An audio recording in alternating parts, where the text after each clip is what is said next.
Kamala Harris. This is not a person who's going to make our community safer. This is a person who's going to contribute to the violent crime epidemic we've seen. And make no mistake, violent crime was up under Donald Trump. UW Law School professors Cecilia Klingel and Adam Stevenson say political sound bites, they leave a lot of questions unanswered. What is tough on crime or hard on crime or soft or lenient on crime really is up to the eye of the beholder. But we can use agency-reported data to dive into the facts. If we zoom out to a bigger picture, what we know is that crime rates in the U.S., since we've been tracking them, peaked in the early 1990s and then fell pretty steadily until we hit the pandemic. And then we saw this uptick that again appears to be kind of leveling off. Generally speaking, crime is going down. And that is the nationwide trend. But what about local trends?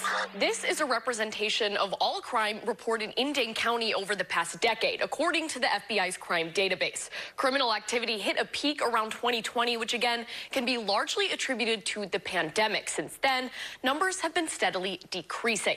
And if you take a look at violent crimes in Dane County or violent crimes in Madison or all crime in Madison, you'll continue to see that same pattern. But still, 61% of registered voters say violent crime is a very important issue for them when they cast their ballot. If you're living in a community that's seeing rising crime, though, that's probably not your local experience. And I think that's one of the reasons why people have such strong reactions, is that they're reacting to local stories or how these numbers seem to be affecting them. So how much does who's in the Oval Office have to do with our safety? It's very indirect. Federal law enforcement is fairly narrow, even though we hear a lot about it.